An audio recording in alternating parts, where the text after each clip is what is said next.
worst thing we can do in a situation like this is panic. Talk like that, man. You stare the crap out of me. Let me no way, man. I'm a pacifist. What? Pacifist? How can you be a goddamn pacifist? Of course I'm stuck shut. Shit! This wasn't how it's supposed to happen, Irish. Shut 4-6, you're second in line.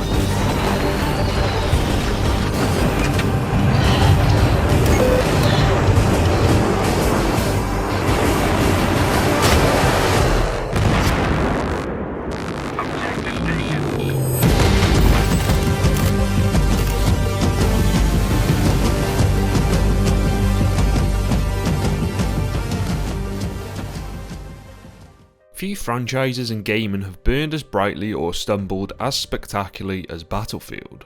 It's a franchise where one moment you're parachuting off your building while dodging jets, and the next you're roadkilled by a C4 rigged ATV.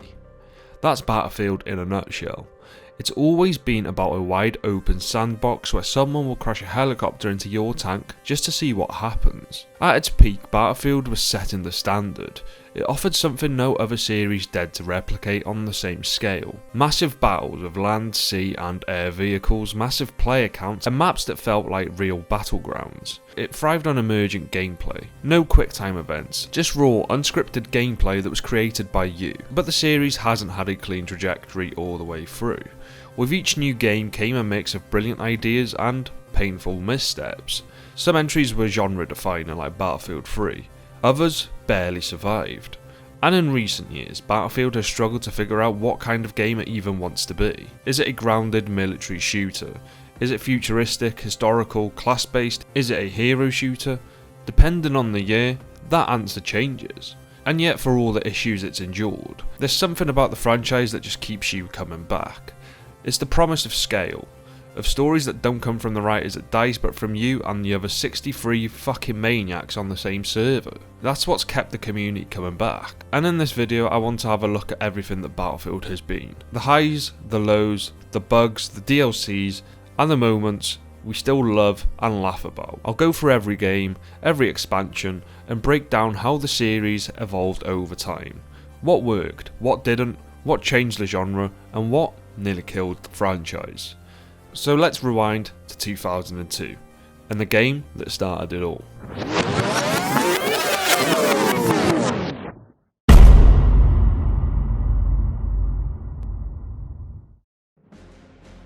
Before 2002, the FPS scene was still mostly filled with arena shooters trying to be the next Doom clone. There wasn't a game that offered huge multiplayer battles on huge maps, and certainly no all-out warfare. And that's when Battlefield 1942 came along and suddenly everything changed. Developed by DICE, this game dropped players into massive World War II battles with tanks, jeeps, planes, ships, and even submarines.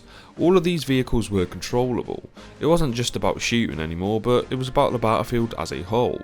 It introduced 64-player lobbies, which at the time was unprecedented, and it also introduced the Conquest mode, which has gone on to become the beating heart of the series. Rather than just killing each other, teams had to capture and hold control points scattered across the map. It encouraged some strategic thinking, whether to flank, which flags are best to hold in order to maintain map control, and team play to a certain extent.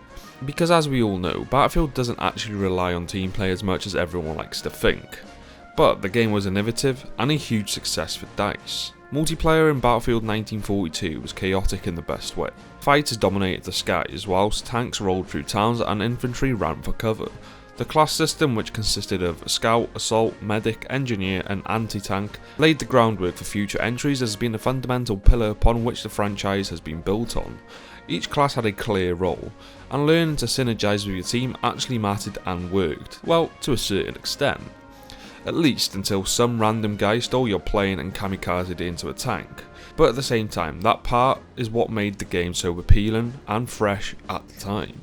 1942 had no single player campaign, just offline matches with bots, but it didn't really matter because the magic was in the multiplayer. It just needed the raw thrill of seeing 24 tanks rolling across the desert while fighter planes screamed overhead. Graphically, it was rough around the edges, but at the time its sheer scale more than made up for it. The audio design on the other hand was great. Explosions had that rattling sound, and the iconic sound when you captured a flag still hits hard even today. And vehicles let you seamlessly transition from foot soldier to pilot to tank commander in the span of a minute, something that at the time was massively impressive. There were no restrictions, no class limitations. If you saw a plane, you could fly it. If you saw a battleship, you could steer it. It gave the player a sense of freedom that you could do pretty much anything you wanted, or at least you could try. 1942 also received 2 expansion packs. One was called The Road to Rome and the second The Secret Weapons of World War II. The Road to Rome focused on the Italian campaign, adding 6 new maps, new vehicles like the M3 Grant tank and the Breda 30 LMG, and the 2 new factions, the Free French and the Italian Army. It was a solid addition, though it didn't drastically change the game. It was more Battlefield, just in new terrain. Then came Secret Weapons of World War II, and things got a bit weird. This expansion leaned into the experimental side of World War II history. Players got access to jetpacks, guided missiles, the experimental NATO rocket plane, and even the famous flying wing. Added a kind of sci-fi vibe to the game that felt goofy. It didn't take itself too seriously, and that actually made it more fun. Both expansions were well received, though they didn't become quite as iconic as the base game. Still, they helped extend its lifespan and gave players new things to mess around with. Battlefield 1942 proved that multiplayer shooters didn't have to be confined to corridors and small arenas anymore. It wasn't perfect by any means, but none of that really mattered. The sheer ambition of it overshadowed the flaws. Battlefield 1942 laid the foundations for what large-scale multiplayer shooters could be.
Then came Battlefield Vietnam, released in 2004 and developed primarily by DICE's Canadian studio.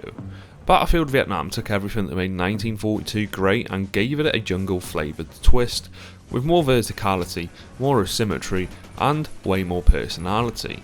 Also, in my opinion, it has one of the most underrated soundtracks in the franchise. Where 1942 had a certain restrained approach to World War II, Vietnam went to the complete opposite direction. The moment you booted it up and heard the Rolling Stones blaring through the in-game radio, you knew this wasn't going to be a somber history lesson. It wanted you to feel the era. It embraced a pop culture version of the Vietnam War, the one shaped by Apocalypse Now and Full Metal Jacket, and in doing so, it brought something new to the table. Battlefield Vietnam played similarly to 1942. You still had 2 teams, large maps and a mix of infantry and vehicles fighting for flags in conquest. But everything felt a little tighter, faster, and in a way more dangerous. The environments were more complex, maps had thick jungles, winding rivers and hilly terrain that made visibility and navigation way more challenging. You couldn't just run in a straight line to a flag anymore, you had to think about your positioning and the way you wanted to approach it. This is where asymmetrical warfare came into play, a concept the game handled surprisingly well for its time. The US forces had the superior firepower, helicopters, tanks, heavy artillery and napalm airstrikes. Meanwhile, the North Vietnamese army and Viet Cong relied more on guerrilla tactics, traps and mobility. They had tunnels, AA guns and rugged transport vehicles, but not a lot of armour. It made for an uneven but interesting kind of battlefield, where your approach had to shift depending on which team you were on. And then there were the helicopters. Battlefield Vietnam was the first game in the series to fully embrace vertical combat. Being able to hop into a heli, load it up with players and attack an objective from the air was a total game changer. It completely reshaped how matches flowed. Suddenly flags were being captured from the sky, AA guns and RPGs became essential, pilots were treated like heroes or hated like pirate software depending on whose team they were on. The map design reflected this shift too. urban maps forced tight bloody street fights, while maps like Operation Irving offered river systems for amphibious assaults. And let's not forget about Ho Chi Minh Trail, which was basically a meat grinder with helicopters flying all over the place. The class system also returned, but this time were a few tweaks. Each faction had slightly different weapon loadouts, and DICE began experimenting with the weapon variants. The US had powerful M16s and M60s, while the Vietnamese leaned into AKs and RPGs. There was a notable shift in gun feel too. Weapons had more punch, though recoil and accuracy was still kind of arcadey. And of course, like I've already said, the underrated soundtrack. This was the first time in the series where vehicles came with actual radios you could control. Riding through the jungle in a jeep while War by Edwin Starr blast from the speakers heightened the immersion even more. It was ridiculous and immersive all at once. While it didn't revolutionise the formula, Battlefield Vietnam brought a handful of key features that would influence future entries in a big way. The biggest was helicopters physics and vertical combat. Helicopters became essential tools, especially for the US team. Being good with a helicopter gave your team a massive advantage. Another major addition was passenger combat. In 1942, most vehicles only allowed a driver and maybe a gunner. In Vietnam, passengers could shoot out the sides of transport vehicles and helicopters. The game also introduced the concept of vehicle radios. It wasn't just about what you saw, it was about what you heard. That focus on immersive sound design would become a core pillar of the series moving forward. On the technical side, graphics, animations and vehicle physics were all improved. It wasn't a huge leap forward, but it did make the game feel more responsive and alive compared to 1942. Yet again, there was no official single player campaign, and once again just offline matches against bots. Unsurprisingly, Battlefield Vietnam didn't receive any full-blown expansion packs. Instead, DICE and EA released a few updates and patches post-launch, including balance fixes and some additional content via free updates. But compared to 1942, the support was minimal. A few community-made mods gained traction, the most notable being Eve of Destruction, which expanded the Vietnam setting with more maps, weapons and vehicles, and aimed to provide a more authentic, gritty take on the conflict. In a way, the modern scene kept Vietnam alive longer than EA actually did themselves. This lack of official post-launch support may have been a reaction to the game's more niche setting. While it was loved by many, Vietnam didn't have the same mass appeal as 1942, and EA was already eyeing a bigger, more modern sequel.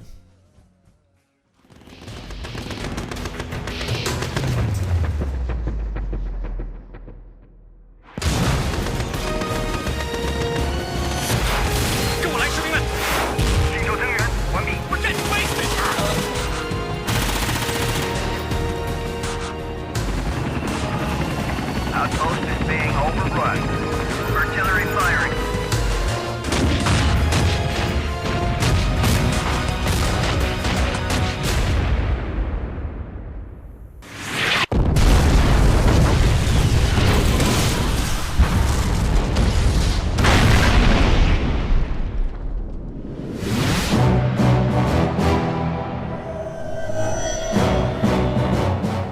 Battlefield 2, released in 2005, was a landmark title. It left behind the historical settings and jumped straight into modern warfare, and set the tone for almost every game that followed in its wake, including a certain Call of Duty Modern Warfare that just so happened to show up 2 years later. More importantly, Battlefield 2 was the first time the franchise felt like it knew exactly what it wanted to be. The chaos was still there. You could still get run over by a tank or watch your teammate crush a helicopter into a bunch of players. But there was a level of polish and structure to it that 1942 and Vietnam lacked. This was Battlefield growing into its identity.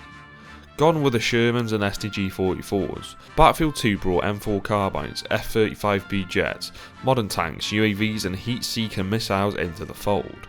It felt sleek and deadly, a step into the contemporary Battlefield without becoming a milsim. And for the first time in the franchise, it wasn't a one-sided war. The game featured 3 main factions: the United States Marine Corps, the fictional Middle Eastern Coalition (MEC), and the People's Liberation Army of China. Each one came with distinct weapons, vehicles and aesthetics, giving the maps variety and geopolitical flavour, even if the world building was basically non-existent. But the real star of Battlefield 2 was the gameplay loop. It built on the Conquest formula but added far more tactical depth. Teams felt more like squads now, as players were assigned to 5-man squads, with a squad leader who could set rally points and issue orders. Squad leaders could coordinate with commanders who had access to a whole new layer of strategy, UAV scans, artillery strikes and supply drops. If you had a good commander, it was a dream, but if you had a bad one, you were in for a rough time. This was the first time Battlefield really emphasised chain of command and structure. It made battles feel alive in a way, like you were a small piece in a much larger machine. Maps like Strike at Karkand, Gulf of Oman and Shikiri Peninsula became legendary. They were maps perfectly designed for flanking, vehicle play and had some brilliant choke points. Infantry and vehicles both had vital roles, and the introduction of more modern mobility like sprinting made the pace feel faster than previous games without going over the top. Now let's go over some of the new features that Battlefield 2 introduced. The most obvious was the commander system. This feature gave one player per team access to a bird's eye view of the battlefield. They could scan for enemies, drop supplies, call in artillery, and communicate with squad leaders. The squad system was another revolutionary addition that has stayed in the game ever since. It made the game more team focused. Squads could spawn on the leaders, use team chat and coordinate attacks in a way that gave meaning to every little push on the map. Suddenly, a 5-man squad playing smart could tip the scales in a 64-player match. Weapon customization wasn't quite in full swing yet, but Battlefield 2 did introduce unlockable weapons, and they also introduced medals, ribbons and ranks. Battlefield 2 introduced a full progression system complete with persistent stats tracked online. For a lot of players this was the hook. Every kill, every capture, every revive counted towards something. Technically, Battlefield 2 ran on the all-new Refractor 2 engine, offering huge graphical improvements, better physics and smoother animations than its predecessors. While the launch was rocky, the engine allowed for rich environmental audio and complex terrain. It was a game built to sell the fantasy of boots on the ground warfare. Battlefield 2 had several content updates, including booster packs and one full expansion. The content itself wasn't bad, but the way it was distributed, well, that was controversial. Released in late 2005, Special Forces was the only full expansion for Battlefield 2. It added 6 new factions, including Navy SEALs, SAS, Spetsnaz and Insurgent Forces. And just like the factions in the base game, they came with their own weapons, vehicles and aesthetics. New gadgets like grappler hooks and ziplines introduced verticality, especially on maps like Warlord and Ghost Town. There were also night missions with night vision goggles, which sounded cool on paper, but often made the game a pixelated mess. Booster packs were smaller content packs, released in 2006. Euroforce added the European Union as a faction, along with a few new maps and vehicles. Armoured Fury focused on large-scale vehicle warfare set in North America, which felt pretty fresh. The problem was these booster packs were initially paid content and fragmented the player base. If you didn't own them, you couldn't play on servers running those maps. This led to a lot of frustration, and eventually EA rolled them into a free update with later patches. Still, all this additional content was pretty good. It added variety to the overall game. Battlefield 2 is often considered the gold standard, the high point, the blueprint. It wasn't perfect, but even for its time, there was nothing else like it. It made Battlefield feel like a truly modern experience. It laid the groundwork for Battlefield 3 and 4, and even now you can trace design elements from Battlefield 2 into modern games.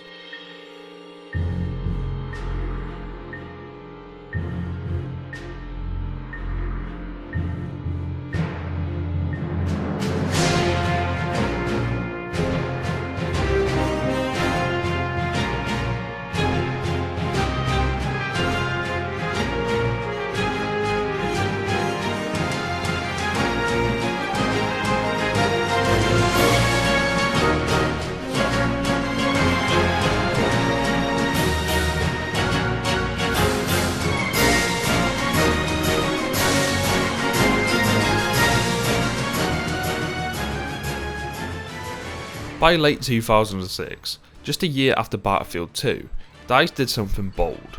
They dropped players into the middle of a bleak, ice-covered future war. Battlefield 2142 was weird, experimental, and totally unlike anything else in the franchise up to this point. This game was a gamble. Sci-fi shooters weren't dominating the market at the time. Halo was the exception, not the rule.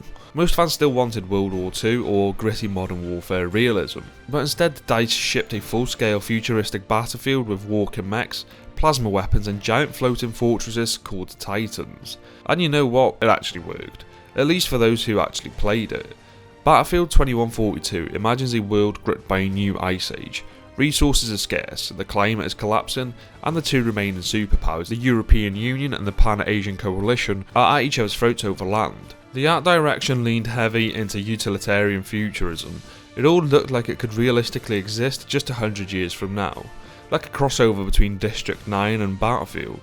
The weapons were high-tech but grounded. You still fired bullets, not lasers, but they came from chunky, brutal-looking rifles with digital scopes and sci-fi flair. Vehicles included hover tanks, hover bikes, futuristic APCs, and most famously the Battle Walkers. Climbing into one of these Battle Walkers and stomping across the battlefield felt pretty good. And then there were the Titans. This was the big new hook. Titan mode was a whole new concept for large-scale multiplayer warfare. Each team had a massive flying fortress, called the Titan, hovering over the battlefield. The objective was to take down the enemy Titan while defending your own. To do that, teams had to first capture missile silos on the ground, which would fire salvos at the enemy Titan's shields over time. Once the shields were down, players board the enemy Titan via air transport, fight their way through its corridors and destroy its reactor core from the inside. And I know what you're probably thinking, that it sounds a lot like Star Wars Battlefront 2 Space Battles, and it is in a way, but 2142 did it first, and arguably even better. The Titan mode was an ambitious game mode, a hybrid of ground warfare, boardroom actions and indoor fights, all within one continuous match. The final minutes of a Titan match felt chaotic and claustrophobic, sprinting through narrow corridors and choke points leading to a massive explosion as the ship collapsed. The whole thing felt extremely cinematic.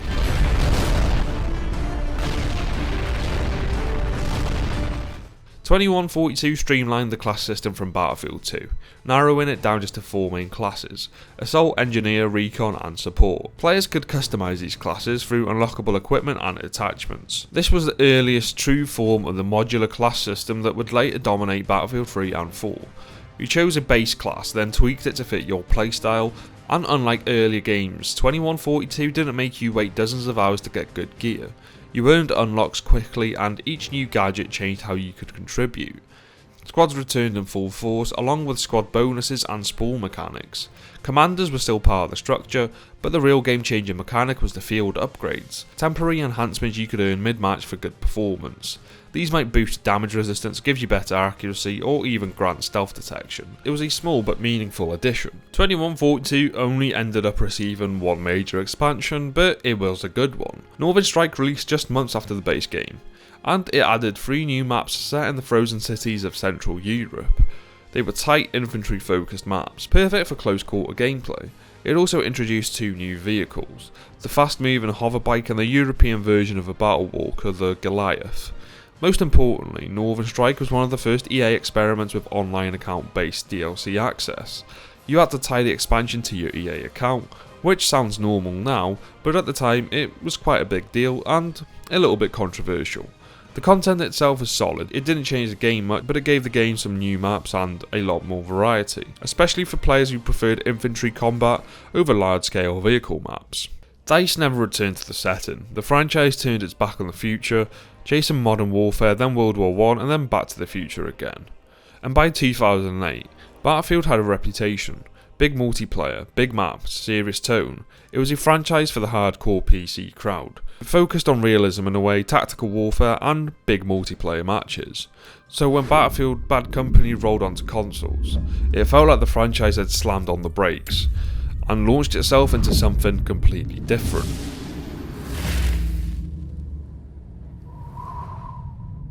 Deep within the U.S. Army exists an elite force deployed for precise tactical operations. These are the men.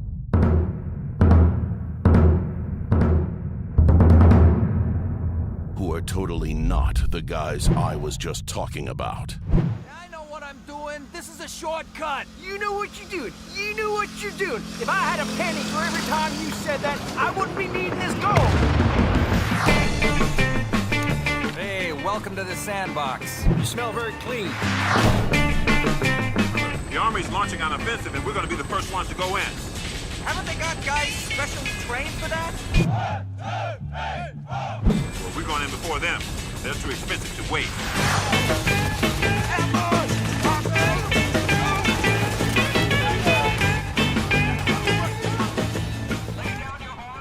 This was Battlefield. Sure, there were still vehicles, destructible buildings and open maps.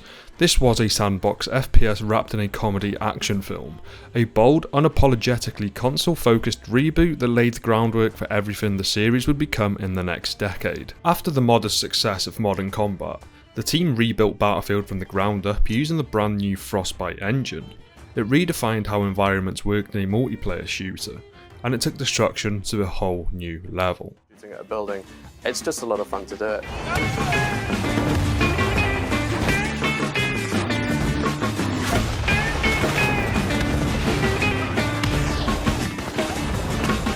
Destruction is the key thing that you should look out for in the multiplayer, because if you start to learn and start to use the tactical destruction in the game, you will see that you play it in a completely different way from how you play other shooters and how you play Battlefield. You can now blow holes in walls, reduce buildings into rubble, and flatten entire villages. This wasn't the first game to feature destructibility, as Red Faction did it earlier, but Bad Company took it to a whole new level. Enemies camp in a building? Blow that fucker up. This destructibility is also a feature that has become a cornerstone of the franchise. You couldn't level entire buildings yet, only partially break them apart, but the technology was game changing. The battlefield was no longer static, and this would become the defining feature of the franchise moving forward. And for the first time ever, the mainline Battlefield game had a single player experience. It was a narrative set in a fictional war between the US and Russia, featuring a rogue squad of soldiers known as Bad Company.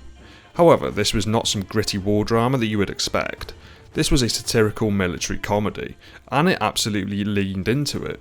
You played as Preston Marlowe, the silent protagonist of Bad Company, alongside a trio of Sarge, the grizzled leader who's seen too much, Sweetwater, a massive tech nerd, and Haggard, the explosion-happy redneck. The squad ends up going AWOL to chase down a convoy of gold being smuggled by mercenaries. The campaign is like a mix of Three Kings meets Full Metal Jacket with a slight dash of Just Cause. It's over the top, irreverent, and surprisingly well written, and it was a breath of fresh air in a genre where single player campaigns usually opted for a more serious tone. But even though it had a good campaign, the heart of the Battlefield franchise is always its multiplayer, and Bad Company delivered on this front too, albeit in a slightly different flavour than its PC counterparts. First off, player count was limited to 24, and maps were designed with tighter engagements in mind. But thanks to Frostbite's destruction tech, every match still felt massive in terms of chaos and possibilities. Conquest was absent at launch and was replaced instead by Gold Rush, a new attack-defend mode where one team pushed forward through sectors, trying to blow up crates of gold while the defenders had to stop them. It was linear, fast-paced, and worked beautifully on consoles. This mode would eventually be refined into what we know now as Rush, one of the most beloved game modes in Battlefield history. Multiplayer classes were trimmed down to 5 core roles: Assault, Demolition, Recon, Specialist, and Support. Each class had unique weapons, gadgets, and gear, you know the drill, but unlike previous games, you could customise your loadout with unlocks and upgrades as you leveled up. Weapon feel was punchy, especially for console standards. Guns had real weight, sound design was top notch, and the destructibility added a layer of unpredictability that set it apart from every other shooter on the market. Bad Company didn't get traditional expansion packs in the old school PC sense, but it did embrace the new world of digital updates. Like I said, Conquest wasn't even in the game at launch, it was added later as a free DLC update after fans demanded it. This version of Conquest was tighter than usual with smaller maps and a faster ticket bleed, but it finally gave fans the classic Battlefield experience. Another thing that was added was a promo called Find All 5 Weapons. It was a controversial promo unlock system where 5 special weapons could only be unlocked by participating in various marketing stunts, pre-ordering the game, signing up for newsletters, that kind of thing. This system caught slack for feeling like a pay-to-win mechanic and was quietly abandoned in future titles. Overall, there weren't full-blown map packs, but DICE kept the game alive with balanced patches and small updates. It wasn't the full live service model yet, but it was a stepping stone toward that future. As a whole, Bad Company was a turning point. It didn't just mark the shift to consoles, it showed that Battlefield could have fun, that it could have personality, jokes, characters, and a story, that it didn't have to be so serious all the time. It also proved that DICE could make a top-tier single-player campaign which fans had been asking for since Modern Combat, and though the multiplayer was a little leaner than PC entries, it laid the foundation for future innovation. Bad Company sold millions, won praise from critics, and carved out a cult following. In fact, it was so successful that it didn't just warrant a sequel, it became the new direction for the franchise.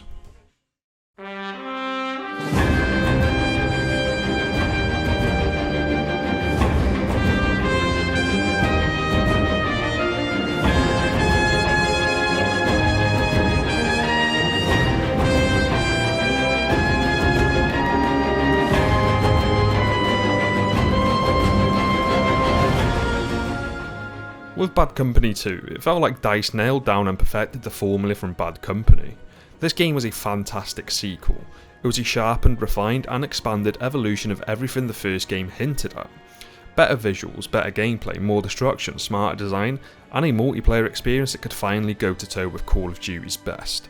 And in many eyes, was even better. Bad Company 2 released in early 2010 and quickly became a phenomenon, and set the tone for what many fans still consider the best era in Battlefield history.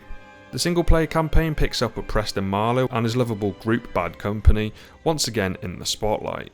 This time the story ditches the gold chasing antics of the first game in favour of a much more conventional military thriller plot. Russian ultra-nationalists, a secret weapon codenamed Aurora, and a globe-trotting chase to stop World War III. While the tone was dialed back just a touch from the original's outright comedy, the Bad Company banter remained, and that's what made it work. Haggard, Sweetwater and Sarge were still arguing, still complaining about the mission every step of the way, and it gave the campaign a tone that resonated with you. At times it felt like you were actually part of the Bad Company, and these people were actually your friends. Gameplay wise, the missions were more tightly structured, with plenty of vehicle segments, set piece battles, and wide open areas that gave you freedom to approach objectives your way. The environmental variety was also a huge step up from the previous game. It was beautiful, cinematic, and as you'd expect, explosive in all the right ways. The story was well paced and fun, it didn't overstay its welcome, and actually gave players a reason to care about the characters, and to this day for me and many other Battlefield fans, it remains the best Battlefield campaign in the franchise. However, it was its multiplayer where Bad Company 2 truly cemented its legacy. The Frostbite 1.5 engine took what the first game started and pushed it to the next level. Now entire buildings could be levelled, completely changing the way maps and games played. You could blow up an entire building with a well-placed C4 or RPG rocket. You could use it to your advantage, and in a way it added another layer of depth to the gameplay. You could deny enemies cover, flush campers out of spots, or have the whole building come down on your teammates. Games and maps felt more alive too. Trees could be levelled, walls came crumbling down and debris filled the sky. No match ever played the same way because the battlefield itself was a variable. It also had some of my personal favourite maps like Arica Harbour, Valparaiso and Nelson Bay. All the maps were designed with both Rush and Conquest in mind, and all played relatively well on both of those game modes.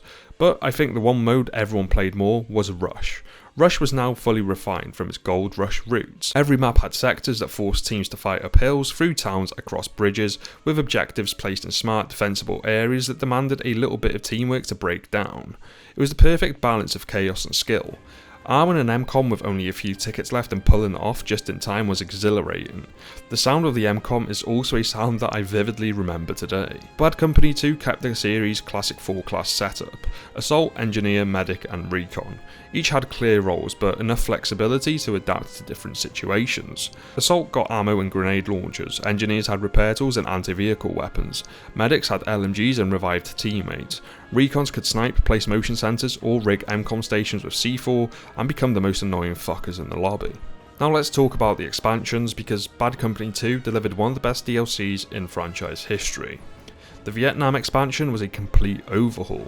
It introduced new weapons, new vehicles, new voice lines, new music, new aesthetics. Set during the Vietnam War, this expansion brought a radically different vibe to Bad Company 2, and it worked brilliantly. The music was fantastic, the visuals were hazy and lush, and the gameplay was raw and stripped down. You didn't have access to all the modern gadgets. Combat was slower, more brutal and more up close. The maps were also brilliant. Vietnam felt like a love letter to older Battlefield fans and a total tonal shift from the main game, yet still played perfectly. Many fans still think that Vietnam was actually better than the base game itself, and that says a lot.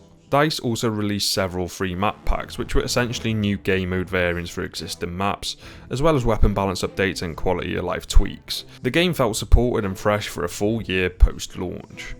And Bad Company 2 proved that Battlefield could thrive on consoles. It created a genuinely memorable campaign. It had some of the best maps in Battlefield history, and its destruction system elevated every game into something unique, and to this day for many remains the best destruction system the franchise has had.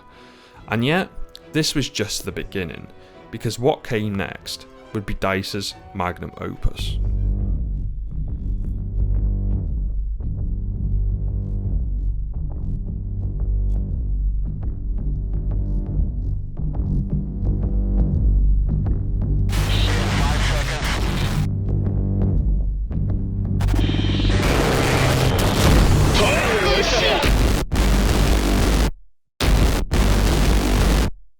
After the monumental success of Bad Company 2, DICE didn't just want to ride the high, they wanted to take over the FPS space that was mainly being dominated by Call of Duty, and with Battlefield 3, they came out swinging. EA spent around $100 million on marketing alone to try and rival Call of Duty. So the marketing was aggressive, the trailers were incredible, the tone was serious. This was Battlefield stepping into limelight, fully loaded with a new engine, new campaign, and a lot to prove. The result was one of the most ambitious shooters of its generation. However, after Bad Company 2's brilliant campaign, Battlefield 3's campaign was a bit of a mixed bag. After the character-driven humour and charm of Bad Company 2, DICE pivoted hard into serious military drama. You played as Henry Blackburn, a soldier caught up in a global conflict involving Iran, a rogue PLR militia, stolen nukes, and a Russian antagonist named Solomon, who's doing something evil. The campaign looked incredible, mostly thanks to a brand new Frostbite 2 engine, which was a massive leap in both graphical fidelity and environmental detail. The lighting, animations, destructibility and sound design were ahead of the curve. Set pieces like the jet mission, the tank sequence in the desert or the earthquake in Tehran were big, bold and often genuinely breathtaking. And even today, graphically, the game is still impressive for the time it was released in. But narratively, the campaign struggled. The story tried to be Call of Duty Modern Warfare, but it lacked the character connection or emotional weight to sell it. It didn't help that the campaign was heavily scripted and fairly linear, a departure from the more open-ended approach that fans loved in Bad Company 2. But even despite its flaws, it was enjoyable for the most part. It was DICE showing off what the Frostbite engine could do, and it did a good job introducing players to the new tone of Battlefield. But it was the multiplayer where the game really came alive. Battlefield 3's multiplayer was nothing short of a revolution for the franchise. It took the best elements of Bad Company 2 and layered them on top of much larger, more detailed maps, more vehicles, more customization, and a far more robust progression system. First off, the maps. There's Caspian Border, Operation Metro, infamous for being a fuckfest of grenade spamming and kill farming, Sen Crossing, Grand Bazaar, Damavand Peak. Each map was unique with verticality, varied pacing, and tight urban warfare. Each map offered something else and a different way to play the game. I'll never forget jumping off Damavand Peak for the first time. Conquest and Rush were both back, but DICE added new modes too, including Team Deathmatch and Squad Rush for tighter, small team engagements. There was something for everyone here. If you wanted big 64-player warfare with jets and tanks, you can play Conquest. If you wanted tighter infantry gameplay, that was available too.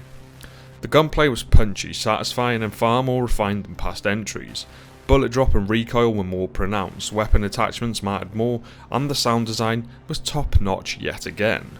Classes returned. You had Assault, Engineer, Support and Recon. The suppression system was also added, a feature that divided opinions as it made your screen look like a diddy party and affected your accuracy. Also, let's not forget about the sun and light glint that literally blinded you.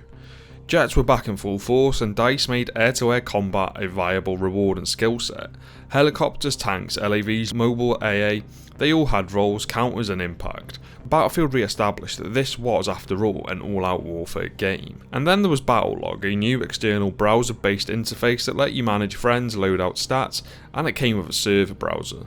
It was weird, and a little clunky, but it was actually pretty good. Sure, it's outdated now, but it felt like a nice addition back then. Battlefield 3's DLCs and expansions are, in my opinion, the best the franchise has ever gotten, maybe apart from Battlefield 1. But it did get 5 of them. The first one was Back to Karkand. This was a love letter to old school Battlefield 2 fans. 4 classic maps: Strike at Karkand, Sharkey Peninsula, Wake Island and Gulf of Oman, all rebuilt with Frostbite 2 in mind. And it also added 10 new weapons and new vehicles, giving long-time players a heavy shot of nostalgia with a modern twist. And then we had my personal favourite, Close Quarters, which focused on infantry-only maps and played on the domination game mode. The maps were tighter and so was the gameplay. Destruction also thrived on these maps with debris flying from walls, plaster exploding off surfaces, and interior fights becoming brutal, chaotic messes. Like I said, this was my personal favourite DLC of Battlefield 3, and actually my personal favourite DLC of all time in any Battlefield game. Then we got Armoured Kill, which was the exact opposite of Close Quarters. It focused purely on vehicle warfare. Giant maps like Alborz Mountain and Bandar Desert introduced the biggest playable spaces in franchise history at the time. It brought in a new game mode too, Tank Superiority Mode. After that we got Aftermath, which was set in post-earthquake environments. Aftermath featured destroy urban maps and also introduced a crossbow. And lastly we had Endgame. The Endgame DLC added dirt bikes, capture the flag game mode and air superiority, letting players engage in aerial only games, which was a nice touch for players who mainly played jets. Each DLC dramatically changed how the game played, from intense corridor gunfights to sprawling tank battles. Battlefield 3's post-launch content never stopped evolving the sandbox. Battlefield 3 was the moment DICE proved they could play in the big leagues. It sold over 15 million copies, established a massive PC player base, and turned Battlefield into a mainstream FPS juggernaut. Some players missed the humour and the character of Bad Company, sure, and the campaign didn't quite stick to the landing, but the multiplayer was untouchable. Battlefield 3 became the new standard for what a Battlefield game should be, and even today, it gets brought up whenever a Battlefield game is discussed. And that goes to show just how fucking incredible it was. But DICE wasn't done, not even close. Because next, they would deliver a sequel that tried to go even bigger. A game that for some, represented the absolute pinnacle of what the series could be.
There was no avoiding the hype around Battlefield 4. With Battlefield 3 being such a massive success, the next entry was expected to be smoother, more refined, and technically even more ambitious. It was supposed to be the ultimate evolution of everything the series has built so far. Bigger maps, better visuals, more destruction, better netcode, and a cleaner campaign. And this was also the first Battlefield to be released on the next gen console. It was a promise of perfection. And yet, when it launched, it almost sank the ship. Battlefield 4's campaign wasn't great. In fact, it's a more forgettable experience than Battlefield 3's. I hardly remember any of the missions and it's easily the worst part of the game. You play as Wrecker, part of a squad called Tombstone, running operations during a fictional conflict between China, Russia and the US. The Chinese government is being manipulated by a warmonger general and you're trying to help a peace-loving admiral named Chang get back into power or stop him. It's honestly hard to follow, not because it's that complex, but because the writing is so bad and the pacing is completely off. The real heart of the campaign was meant to be the squad. Irish, voiced by the late Michael K. Williams, Pac, and Dunn.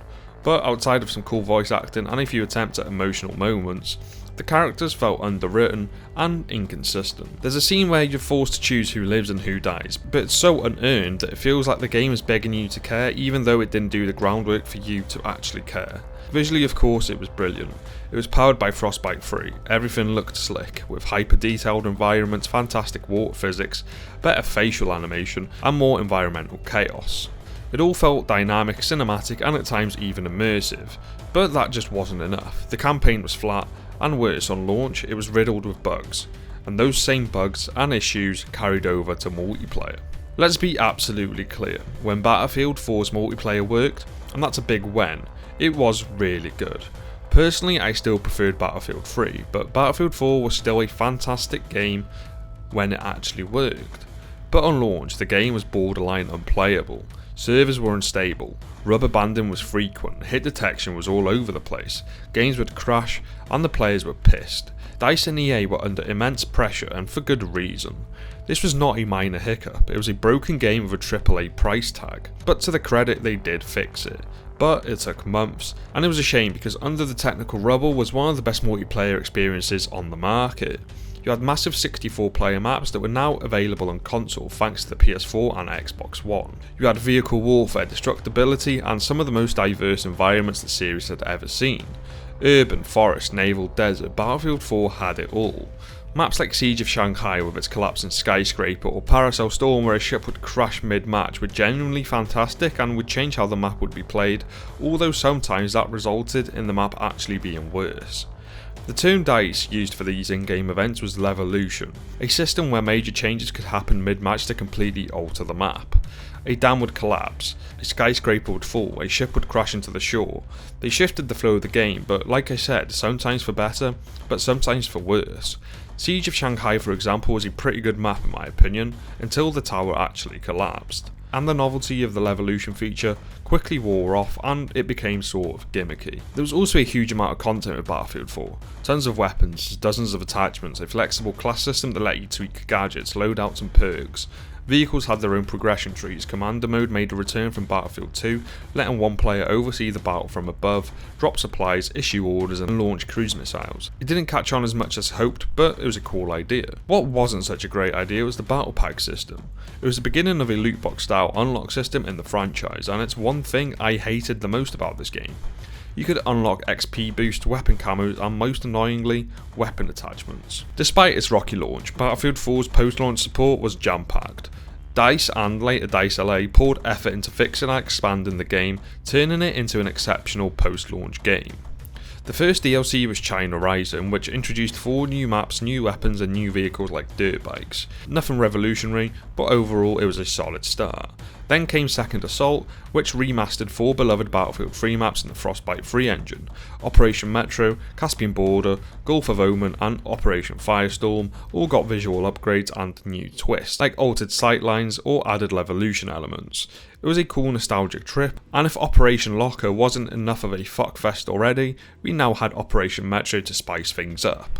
Then Naval Strike, which embraced the game's new water combat mechanics, 4 island maps and the Carrier Assault mode, which was a spiritual successor to Battlefield 2142's Titan mode. After Naval Strike we got Dragon's Teeth, which was an urban warfare focused expansion. 4 tight infantry only maps like Lumphany Garden and Propaganda. It also introduced a ballistic shield gadget and Chainlink, a new domination style mode. And lastly we got Final Stand, which in my opinion was the weakest one, but still a decent enough addition. It featured high-tech weapons, sci-fi gadgets and snowy maps reminiscent of Battlefield 2142. Hover tanks, railguns and experimental gadgets made this one of the most unique expansions the series has ever done. And one of the coolest and possibly most important aspects of Battlefield 4 was the community test server. DICE LA created the CTE to allow players to test new balance changes and features before they went live. This turned into a fantastic feedback loop that drastically improved the game and actually ended up making Battlefield 4 the game it is today. Battlefield 4 is a great comeback story. At launch it was an absolute disaster, broken, buggy and borderline unplayable. But over the next 2 years, it evolved into a massive and content-rich game that many still regard as the best in the franchise. By 2015, the game was essentially a complete package. The servers were stable, it had endless content and a loyal player base that refused to quit. It took time, patches, and a lot of player goodwill, but Battlefield 4 is one of the best games the franchise has seen.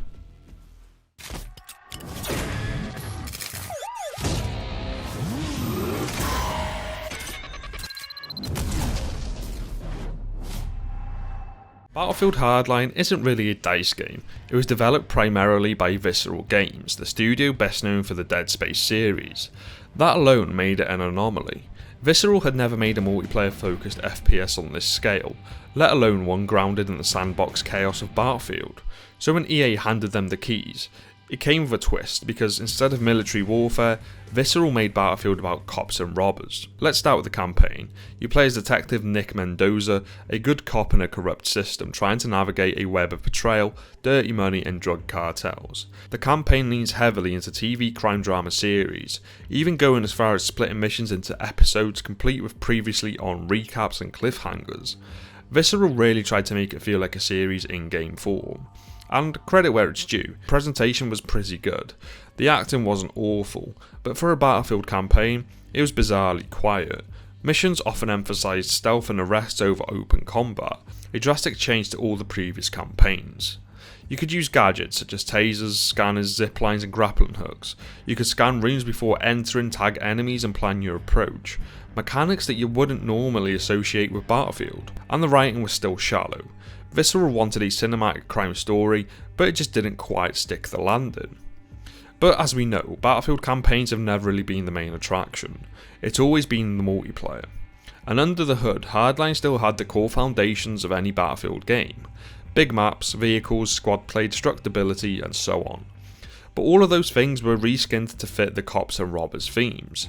Instead of tanks and jets, you got big muscle cars, SWAT vans and motorbikes. Instead of an M1 Abrams, you might be rolling through downtown LA in an armoured police truck.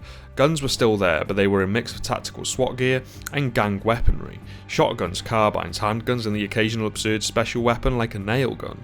The class system was largely the same: operator, mechanic, enforcer and professional, but they were all tailored to fit the setting. You could heal and revive, fix vehicles, supply ammo and snipe from afar, just like classical Battlefield roles. But the gadgets were slightly different to fit the tone. Grapple and hooks and zip lines were a huge part of the meta, and they actually felt fun. You could scale buildings quickly or zip between rooftops mid-fight. It added a nice dynamic to certain maps. Visceral also introduced some new game modes to fit the theme the game was going with. We had Heist, where criminals tried to break into a vault and escape with loot while cops tried to stop them. Blood Money, which had teams fighting over a central pile of cash and returning it to their own base. And Hotwire, where players had to control vehicles and drive them at high speed to capture objectives, but it just ended up people driving in fucking circles, and honestly it was pretty bad. Many long-time Battlefield fans just couldn't get into the vibe of the game. Hardcore players felt alienated, and the player count dropped off hard not long after release. And the game was considered to be a failure compared to both Battlefield 3 and Battlefield 4 standards. The other issue is that the game was largely the same as Battlefield 4 apart from the obvious change of theme. The time to kill was too low and balancing was basically non-existent. The way progression worked in this game was also kind of weird, as you would unlock weapons and attachments based on how much money you had, which you earned through playing the game. It wasn't drastically different from other systems, and it fit the theme, sure, but I remember finding it all a little bit confusing to start with and feel like they should have just stuck with the unlock system from previous games. But despite Hardline not being received as well as previous games, it still received 4 expansions. The first was Criminal Activity, which focused on fast-paced gameplay with tight maps and high destruction, and introduced 4 new maps like Backwards and Code Blue, new weapons and new vehicles. Then Robbery. This one leaned hard into the heist fantasy. Maps like the docks and museum were dense and atmospheric. Getaway was all about vehicles, it added Capture the Bag mode and maps built around speed and chases. And lastly, Betrayal.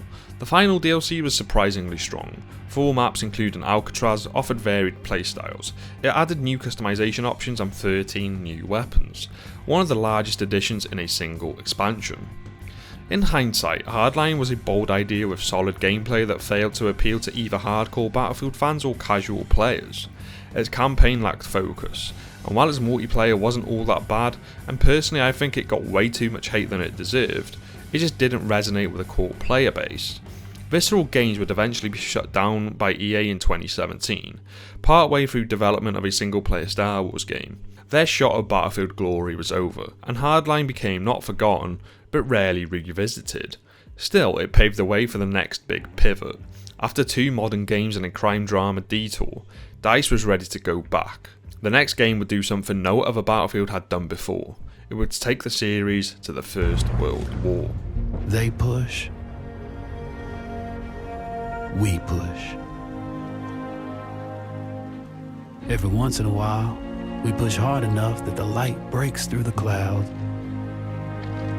and a world beyond the war glimmers, just out of reach.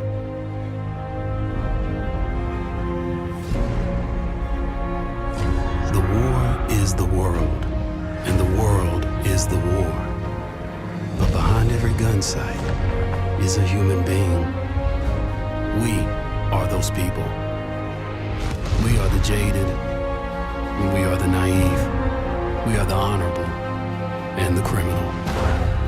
We are the bound for legend and the lost to history. We are the knights of the sky, the ghosts in the desert, and the rats in the mud. These are our stories.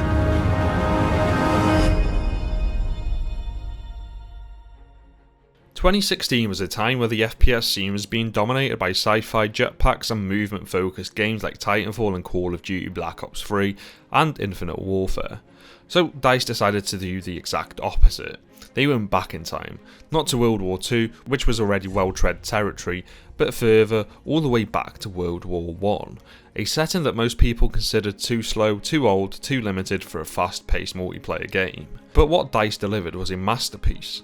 Battlefield 1 felt like a return to form, a reminder of why the series mattered in the first place. It was gritty, brutal, emotional, cinematic, and most importantly, fun to play. Battlefield 1 had a campaign, but it was done differently. Battlefield 1 broke the story into 6 war stories, short stories from different parts of the war, each with a unique protagonist and style. Each story was intimate and personal, touching on themes like sacrifice for utility and the sheer scale of destruction and brutality of the war. It was still a Battlefield campaign, but this time it had weight. The writing wasn't something to be blown away by, but the tone felt respectful. And for once, you didn't feel like a one-man army. You felt human, vulnerable even, and war stories captured the feeling of the war in a really immersive way and made them worth playing through. But let's talk multiplayer. The one thing everyone always likes to say about Battlefield 1 is just how good the atmosphere was. And it's true, the moment you loaded into the game, it was the first thing you would notice. Weapons and clothes would get covered in mud and blood, buildings reduced to rubble, ground full of craters from bombers and grenades, horses galloping across open fields, zeppelins raining death from above. It was fucking beautiful. Gone were the modern weapons and gadgets. You had bolt action rifles, revolvers, bayonets, and even swords if you spawned in as cavalry, and early machine guns that overheated. Gameplay was a touch slower, but it was still incredibly fun. The class system returned, Assault, Medic, Support and Scout, but DICE added something interesting with elite classes, special pickups on the map that let you play as a flame trooper, the sentry with a massive machine gun, or the tank hunter with an anti-tank rifle. Then we have the behemoths, game-changing vehicles that spawned when your team was losing badly, whether it was an armoured train, a dreadnought warship or a zeppelin. These things were massive, slow-moving juggernauts that could turn the tide, or get blown up spectacularly. And when they did blow up, it looked fantastic, but over time, just like Levolution and Battlefield 4, the novelty did start to wear off. Map design was also immense. Amiens made for a great urban map, Sinai Desert an all-out warfare map that would be affected by a sandstorm, Monte Grappa a fortress perched high in the Alps, or St. Quentin Scar which felt like a perfect balance of vehicular and infantry gameplay. The standout addition for me was Operations Mode.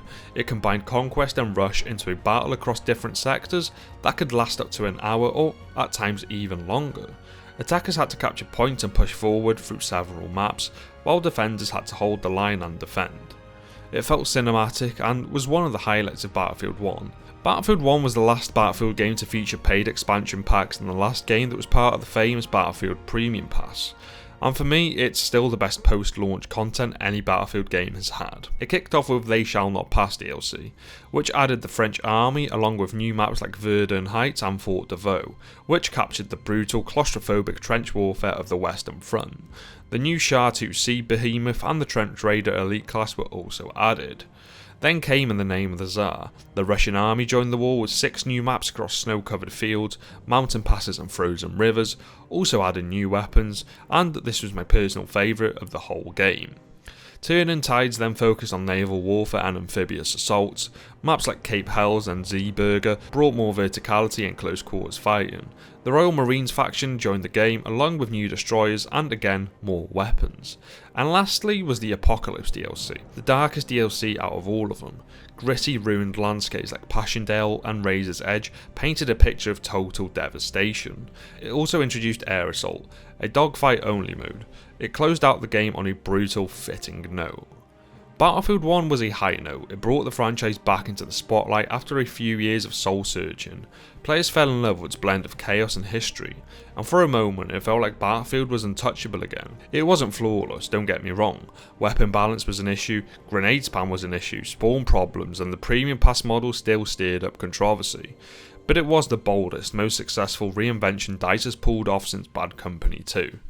But as always with Battlefield, when the bar gets raised, the next entry has a hell lot to live up to, and the next game simply didn't.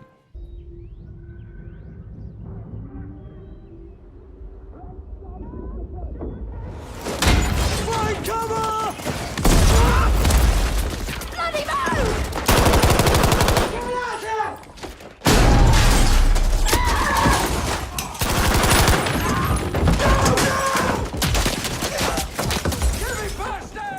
Coming off the high of Battlefield 1, expectations were huge.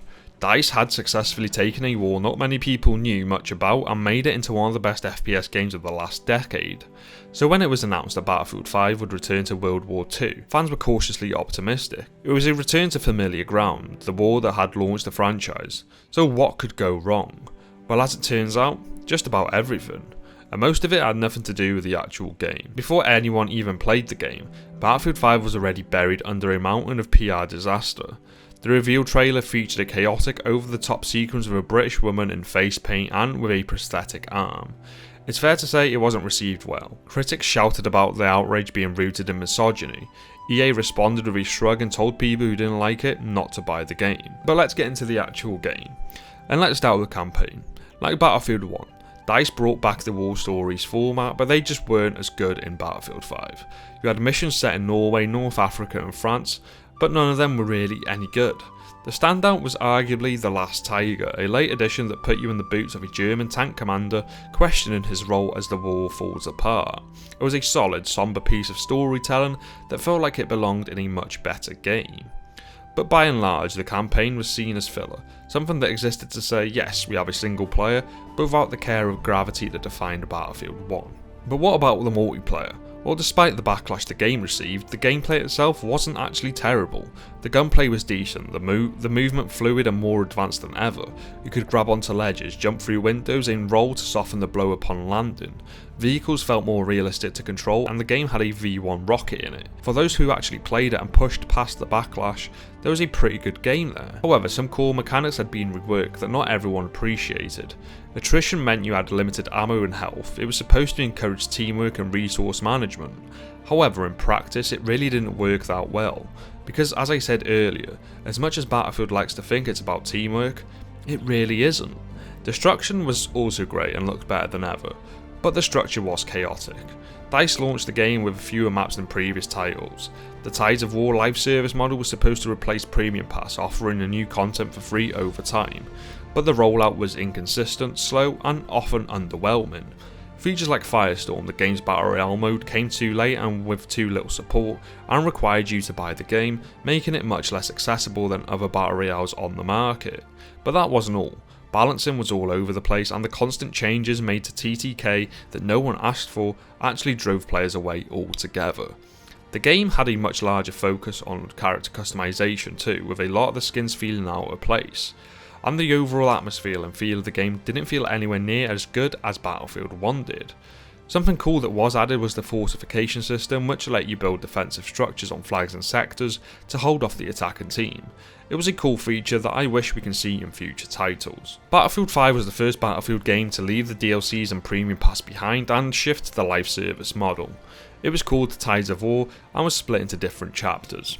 Chapter 1 brought the Panzerstorm map, a massive tank battle across Belgium countryside that was mostly aimed at vehicles and wasn't a great addition for those who preferred infantry gameplay. It also added the Last Tiger campaign mission and vehicle customization system, which didn't really matter. Chapter 2 focused on squad play and introduced a squad conquest mode, tighter infantry based matches. New weapons and challenges were nice, but no new maps made it feel rather thin.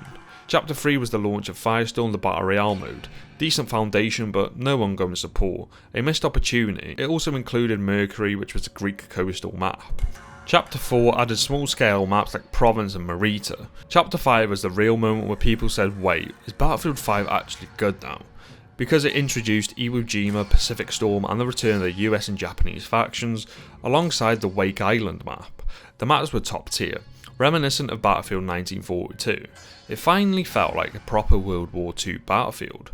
Lastly, we got Chapter 6, which focused on close quarter jungle warfare with the Solomon Islands map. Again, strong atmosphere, solid design, and much needed intensity.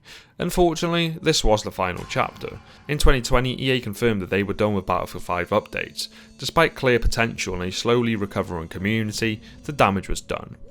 Battlefield 5 is the ultimate what could have been story. It was crushed under poor marketing, slow content updates, and a confused identity. Some fans now look back on it fondly, recognising that underneath the controversy was a game with an incredible engine, a strong foundation, and moments of real brilliance, but most players never stuck around long enough to see it reach its peak. With the world tired of drama and DICE licking their wounds, all eyes turned to what came next. The franchise needed a win, it needed a return to its roots, a shot of adrenaline, and that's when Battlefield 2042 comes in. Battlefield 2042 was a near future Battlefield, something we hadn't seen since Battlefield 2142 back in 2006. The reveal trailer leaned into spectacle as Battlefield trailers do, and honestly the premise was cool. A world ravaged by climate change, collapsed governments and stateless snowpads fighting proxy wars for global superpowers. The game also switched to 128 player lobbies with bigger maps, but when 2042 actually hit the ground, the parachute just didn't open.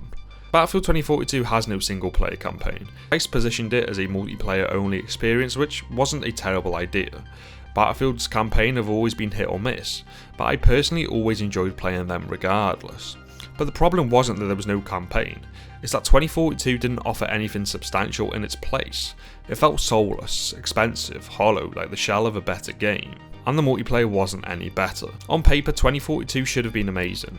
128 player battles on massive maps, dynamic weather with full-blown tornadoes, a plus attachment system that let you swap weapon attachments on the fly, and Battlefield Portal, a mode that let you create matches using assets from Battlefield 1942, Bad Company 2 and Battlefield 3. But when it finally launched, it was clear to see this game was the worst Battlefield game we ever got the chance to play.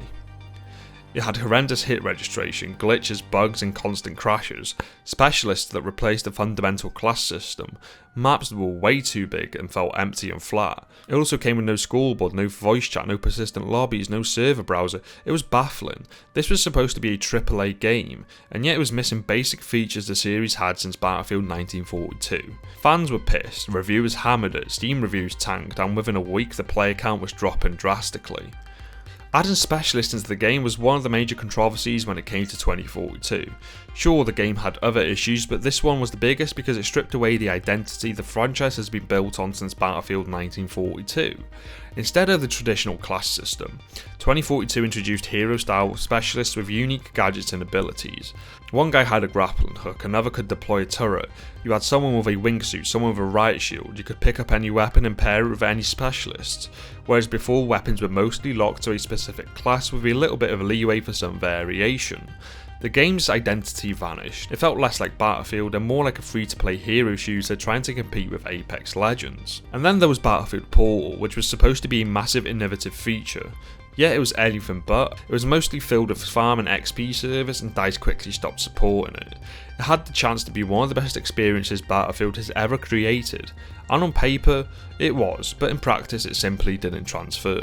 Then we got Hazard Zone, which was Battlefield's take on the popular extraction shooter mode, but it died within weeks and support was also stopped. DICE knew they fucked up. EA knew they had a mess on their hands, so began a long, slow, painful process of fixing the game again, a common trend since Battlefield 4. The first 6 months were rough, but eventually patches started landing that actually made a difference. Each season added new weapons, a specialist, a map and quality of life changes. The game got cleaner, it played better, but it's still not loved and it's easily the worst Battlefield game we've ever gotten. Battlefield 2042 launched in arguably the worst state of any major Battlefield game. It was incomplete, buggy and soulless. It abandoned key franchise mechanics in favour of half-baked innovations, and the backlash nearly sunk the entire IP.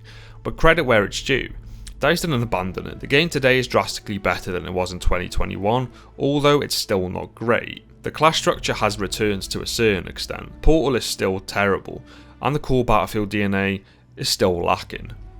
And I quickly want to cover some of the Battlefield spin-offs that we received over the years too, starting with Battlefield 2 Modern Combat.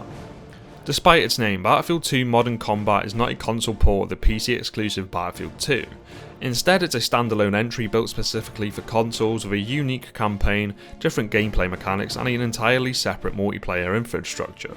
It marked the first Battlefield title on consoles, introducing console players to large-scale class-based vehicle warfare, albeit on a much smaller and more constrained scale compared to its PC counterparts. We also got Battlefield Heroes, which was EA and DICE's first shot at a free-to-play model and one of the earliest Battlefield experiments aimed directly at a casual mass-market audience.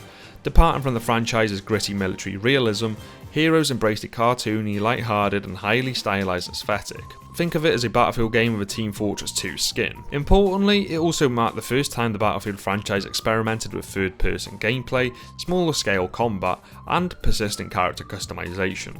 Battlefield Play for Free was EA's second major experiment with a free-to-play model under the Battlefield banner, following the more cartoonish Battlefield Heroes. But unlike Heroes, Play for Free took a far more grounded and serious tone, aiming to deliver a classic Battlefield experience, just stripped down and built for accessibility. The game essentially combined Battlefield 2's visual and map design with Bad Company 2's class and weapon customization, creating a mix of the franchise's two most beloved titles at the time. It was pitched as a more hardcore alternative to Heroes, and it targeted lower-end PC users with broad accessibility. Unfortunately, it was shut down in 2015 along with Battlefield Heroes. And then there was Battlefield 1943, which was a multiplayer only, digital only Battlefield game released for consoles during the height of the Xbox Live. It was essentially a reimagining of the original Battlefield 1942, updated for modern hardware and designed to be tight, accessible and lightweight. So what's next for the franchise and what does it need? Well, it's pretty simple. Battlefield needs to remember what made it special. That doesn't mean nostalgia baiting, it means rebuilding the core. Bring back the class system, ground the tone, focus on core content, embrace Battlefield moments, respect the community, and, most importantly, no more broken launchers. And hopefully, the next entry in the franchise will do those things and finally deliver a Battlefield game that we can enjoy. Because Battlefield at its best is untouchable. There's no other game that offers that same sandbox experience as Battlefield. Battlefield is about chaos and scale, and it's about giving players the tools to create unforgettable moments, not crafting those moments for them. So where does it go from here? EA and DICE are cooking something new, and hopefully they're ready to listen, and if they nail it, Battlefield could rise again. I love Battlefield and I always will. But over the last few games, that love has started to dwindle. So I'm hopeful for the next Battlefield game, and I hope that the next game can reignite that spark back.